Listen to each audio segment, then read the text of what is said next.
So the entire live service model in racing games really seems to be a big issue, and that could also be down to the weekly updates that we're getting, or at least the weekly things designed to keep you engaged, or the entire quote-unquote update side of it, which also seems to be a big issue.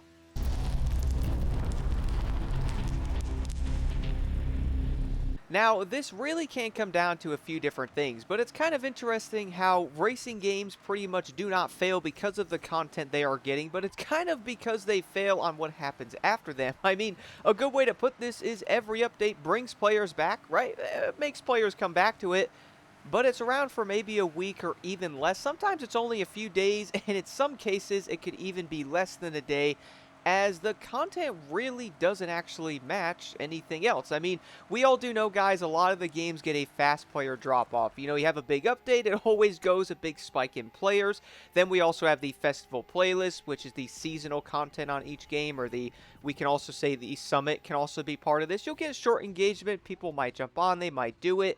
And then within hours from there, it normally drops off again after people do it. And then there's a big waiting period before things might end up happening again. I mean, we do have this in Forza Horizon 6, the Crew Motorfest, Test Drive Unlimited. We also have the weekly thing in Gran Turismo 7 as well. And it's kind of interesting how all of these games follow a very similar cycle. Now, we all do know Forza Horizon 6 does end up getting an actual update or DLCs anyway, but I'll talk about that in a little bit. Now, this also does come down to a few different things. So, the first thing is content really comes out in different increments in each game. We all do know a lot of players are excited for that content, as when they do end up coming out, there is not exactly a lot of stuff to come with the quote-unquote live service updates. Most players jump in, they finish everything insanely quick because they have been waiting months prior since the other update to pretty much do more stuff. So they jump on, do everything. For example, in Motorfest, the races, there is 4 races there. Most people might be like, well, take your time, bro. It's like, well, yeah, I could take my time on 4 races, but either way, they're going to be done in under 40 minutes, even if you take your time on it. So players will get everything done super quick, and that's pretty much it. It's kind of interesting how the events and the things that come out with this stuff does not scale at all with playtime, man. Like, you could jump in there, get everything done.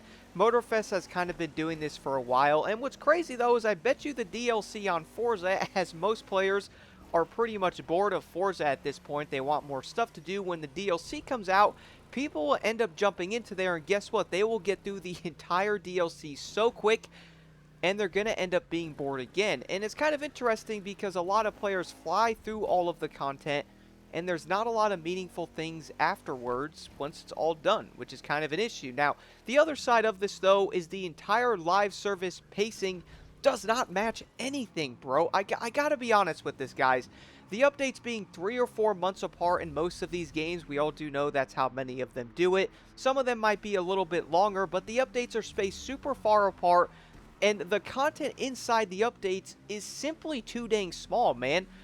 I gotta keep it real on that. It really is. Like, if you're gonna have 3 to 4 month updates and the update that drops only has maybe a day or so of content, again, that's not rushing the game, bro. You can have hours of stuff here to do, because in Motorfest you have a playlist, you do it, you do the challenges when they're not drip fed, so you can't even do that now. You do some of the events, and that's pretty much it.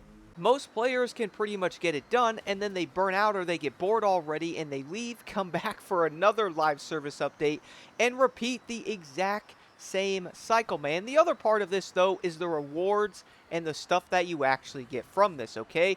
Players are going to log in most likely to do some of the activities, for example, the festival playlist, or the weekly thing that's in GT7, the live events that are in Test Drive, or the summits. You also have the weekly thing in Gran Turismo 7. You have the live event type of thing in Test Drive Unlimited. So yes, people will probably log on there and go, okay, well, a lot of these are basically I have to log on for these rewards. Is it even that enjoyable for people? Guys, let me know your thoughts on that, by the way. I feel like a lot of people do these things because they are basically a chore or something they have to do. And a lot of people don't even seem to be enjoying the festival playlist or the summit or the live events or whatever it is. They are simply there to get some of the rewards because they kind of have to. And once they end up getting those rewards or finishing that, guess what happens? It starts to feel empty again, and players immediately look for what is next, which unfortunately is not much. The other part of this, though, is also down to how every game does end up being very similar in some of their designs. I mean, we all do know, again, on Forza, players return for the playlist. They basically leave afterwards. Again, they're basically using that as a checklist. If that wasn't there, I bet you players would not even log on. And who knows, maybe the companies use this for a metric to keep players on the game to make it look like it's active in a way, even though it probably isn't. Besides that stuff, Motorfest updates also feel honestly pretty short-lived most of the time. I really do think seeing 3 to 4 months, now it's 3 months, even though I don't really see a difference with it, it is going to be very event-based. There's not much there. There's not a lot of rewards. Players will jump in there maybe for an hour or two. The other game, though, is Test Drive Unlimited, which simply cannot keep up with the updates, and it has a huge content gap in there. They had stuff, things get pushed back, and it's obviously struggling to sustain any type of thing going on in that game, because they're kind of falling behind on a lot of things. Now, what's interesting, though, is all of these games, Forza, Motorfest, Test Drive, and even Gran Turismo, they all really do bring players back successfully. Like, they really do. But you know what's interesting is every single one fails to keep people in there. After every single update, people jump through, they fly through the content, because simply put, the previous update was only a little bit of content anyway, whether that was a few hours, maybe a few days, and you can take your time in it, and it still could be done in a few days casually. So how is that going to last 3 or 4 months or keep people super engaged in that for a long period of time? I mean, basically none of it will keep players in the game. Now, the side of it with Forza I talked about was people waiting for the DLC, okay? We all do know the DLC is something everyone wants. A lot of players are bored. I've seen comments of everyone going, man, I can't wait for the DLC in Forza. But y'all know what's interesting? The DLC is going to have a spike in players for a little while, okay? It will keep people engaged for a little bit. Who knows, maybe the DLCs can be absolutely fire and it could break this. But I can honestly see people getting excited, jumping in for the DLC, and then the entire system that we just talked about, that cycle is going to repeat again. It's not really going to have a permanent system that is going to be built into it. I hope I'm wrong. I hope there is stuff built into it that will keep people in the game longer. And it's not going to be the type of thing where people jump in there, do the entire DLC, and then they're like, okay, what's next? Nothing, because now we have the festival playlist again that might have 1 or 2 events from this DLC in it. Yay, it might mix things up slightly, but guess what? That is still a checklist, and most people have been waiting for content for 5 or 6 months since the game came out. They will fly through that DLC because there is simply nothing else to do previously, as that is the newest thing. What I also find very interesting about this, though, is simply how every single one of these games really does seem to be insanely similar, which I don't think is a good thing, by the way. We all do know live service and gaming in general clearly is not working very well, as most of the developers in a lot of these games simply cannot keep up with the demand to keep players interested. I mean, it really isn't about the lack of content, is it? I bet you the entire live service, which we have talked about, other people have mentioned it, it is simply about retention. It is really about bringing players back into that game weekly to make it look like the game is populated constantly. If you have a huge update, everything drops in. People can argue that everybody will get things done very quick. Well, the thing is, though, if you're releasing kind of an entire update within 3 or 4 months and everything's broken up into pieces, that will end up making players jump in there, do that said race. Like we all do know how the races are basically drip fed. Nobody liked that previously with the other playlist that was in Motorfest, but you know what? Let's do it again and see how people take it. Releasing one race every single week will bring players back for that one race, and guess what, guys? They are going to leave. It's about bringing players in all the time to make it look like the retention of people is always there and the game is not dying. But simply put, though, the game is always going to spike up and always go down because there is not enough reasons to keep people on the game or have them really stay between the updates. They jump in, it spikes up, and it's gone. Test Drive had this, Motorfest has it, Forza's obviously going through it now.